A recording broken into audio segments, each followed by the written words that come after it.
এবার গরমকে পিছনে ফেলে প্রবল গতিতে এগিয়ে আসছে ভারী বৃষ্টি। গত কয়েকদিন ধরে অসাদিসা গরম থাকলেও এবার কিন্তু আবহাওয়ার পরিবর্তন ঘটতে চলেছে বাংলার বুকে। কিন্তু ঠিক কোন এলাকায় আবহাওয়ার পরিবর্তন ঘটবে এবং কোন দিকেই বা ভারী বৃষ্টি হবে তা নিয়ে এই ভিডিওতে আপনাদেরকে বিস্তারিতভাবে জানিয়ে দেব। আপনি ভিডিওটি অবশ্যই শেষ পর্যন্ত দেখবেন। ভিডিওটি ভালো লাগলে একটি লাইক করবেন, আর এইরকমই লেটেস্ট ও হেল্পফুল ভিডিওগুলি সবার প্রথম দেখার জন্য আমাদের চ্যানেলটিকে সাবস্ক্রাইব করে পাশের বেল আইকনটি বাজিয়ে দেবেন। চলুন এক নজরে দেখে নেওয়া যাক। গভীর নিম্নচাপের প্রভাবে উত্তর বঙ্গোপসাগর অত্যন্ত উত্তাল ও বিপদসংকুল হয়ে রয়েছে। আজ পশ্চিমবঙ্গ উড়িষ্যা উপকূলে বাতাসের গতিবেগ থাকতে পারে ঘন্টায় 75 কিলোমিটার। তাই মৎস্যজীবীদের সমুদ্রে যাওয়ার জন্য নিষেধাজ্ঞা জারি করা হয়েছে। আবহাওয়াবিদদের আশঙ্কা, নিচু এলাকাগুলিতে দ্রুত জল জমতে পারে, কাঁচা বাড়ি বা দুর্বল কাঠামো ক্ষতিগ্রস্ত হওয়ার ঝুঁকি রয়েছে। তবে আবহাওয়াবিদদের পূর্বাভাস, বুধবার থেকে দক্ষিণবঙ্গে বৃষ্টির তীব্রতা কিছুটা কমলেও হালকা থেকে মাঝারি বৃষ্টি চলবে।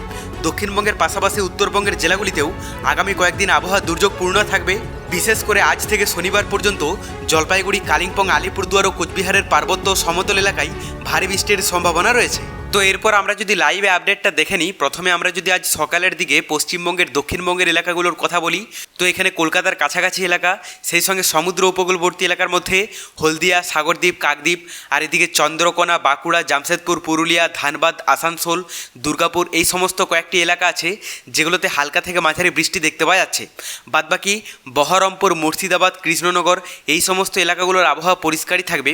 উত্তরবঙ্গের যদি আপডেটটা দেখা যায়, এখানে দার্জিলিং, কালিম্পং, কার্শিয়ং থেকে শুরু করে জলপাইগুড়ি, আলিপুরদুয়ার, কোচবিহারে বৃষ্টির সম্ভাবনা রয়েছে সকালের দিকটাতে। আর বাংলাদেশের কথায় আমরা যদি চলে আসি, তো এখানে সমুদ্র উপকূলবর্তী এলাকাগুলোতে ভালো ইফেক্ট পড়তে দেখতে পাওয়া যাচ্ছে। এখানে চট্টগ্রাম থেকে শুরু করে ফটিকছড়ি, মানিকছড়ি, নোয়াখালী, ফেনী, মহেশখালী, কক্সবাজার, টেকনাফ, সেই সঙ্গে পটুয়াখালী, বরগুনা, বরিশাল, এই সমস্ত সমুদ্র উপকূলবর্তী এলাকাগুলোতে সকালের দিকটাতে ভালো ইফেক্ট থাকবে। তবে ভিতরের এলাকার মধ্যে বেশিরভাগ এলাকার আবহাওয়া পরিষ্কারই দেখতে পাওয়া যাচ্ছে। এখানে ময়মনসিংহ, রংপুর, বগুড়া, রাজশাহী, পাবনা, কুমিল্লা, এই সমস্ত এলাকাগুলোর আবহাওয়া সম্পূর্ণ পরিষ্কার দেখতে পাওয়া যাচ্ছে। তবে এখানে সিলেটের কাছাকাছি এলাকা, সেই সঙ্গে সুনামগঞ্জ, জামালগঞ্জ, জামালপুর, এই সমস্ত কয়েকটি এলাকাতে হালকা থেকে মাঝারি বৃষ্টি দেখতে পাওয়া যাচ্ছে। এরপর আমরা দুপুরের দিকে আপডেটটা দেখে নেব। তো দক্ষিণবঙ্গের কথা বলতে গেলে সকালের দিকটাতে অনেকাংশে বৃষ্টির সম্ভাবনা থাকলেও দুপুর থেকে বিকেলের মধ্যে প্রায় প্রত্যেকটি জেলাতেই কিন্তু বৃষ্টি দেখতে পাওয়া যাচ্ছে। তবে সবথেকে ভারী বৃষ্টি হতে পারে কলকাতা, ভাটপাড়া, কৃষ্ণনগর, বর্ধমান, দুর্গাপুর, আসানসোল, বাঁকুড়ার কাছাকাছি এলাকাগুলোতেও কিন্তু ভারী বৃষ্টি দেখতে পাওয়া যাচ্ছে। এবং বাদবাকি এলাকাগুলোতে কোথাও সেরকমভাবে পরিষ্কার আবহাওয়া থাকবে না দুপুর থেকে বিকেলের মধ্যে। উত্তরবঙ্গের যদি আপডেটটা দেখা যায়, তো এখানে দার্জিলিং থেকে শুরু করে কালিম্পং, কার্শিয়ং, জলপাইগুড়ি, আলিপুরদুয়ার, কোচবিহারে বৃষ্টির সম্ভাবনা ভালোই দেখতে পাওয়া যাচ্ছে। এখানেও দুপুর থেকে বিকেলের মধ্যে কোথাও সেইরকমভাবে পরিষ্কার আবহাওয়া দেখতে পাওয়া যাচ্ছে না। আর বাংলাদেশের কথায় আমরা যদি চলে আসি, তো এখানে সমুদ্র উপকূলবর্তী এলাকাগুলোতেও ভালো ইফেক্ট থাকবে।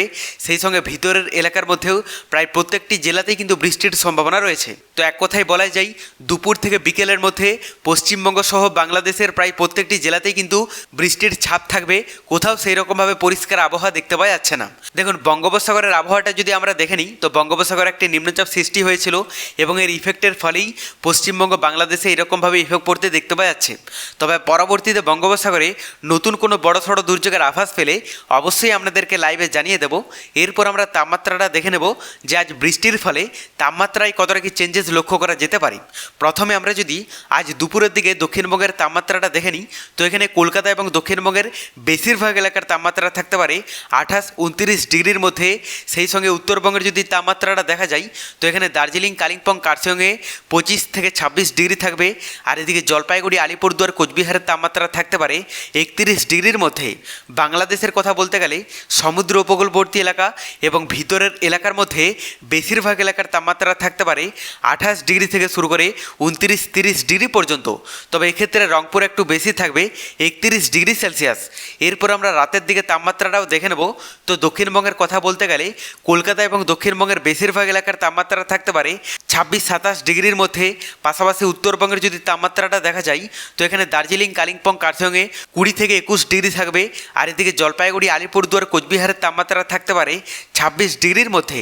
বাংলাদেশের কথা বলতে গেলে সমুদ্র উপকূলবর্তী এলাকা এবং ভিতরের এলাকার মধ্যে বেশিরভাগ এলাকার তাপমাত্রা থাকতে পারে 26 ডিগ্রি থেকে শুরু করে 27 ডিগ্রি পর্যন্ত। তবে পরবর্তীতে বঙ্গোপসাগরে নতুন কোনো বড়সড় দুর্যোগের আভাস পেলে অবশ্যই আপনাদেরকে লাইভে জানিয়ে দেব। তার জন্য চ্যানেলটিকে সাবস্ক্রাইব করে রাখতে ভুলবেন না।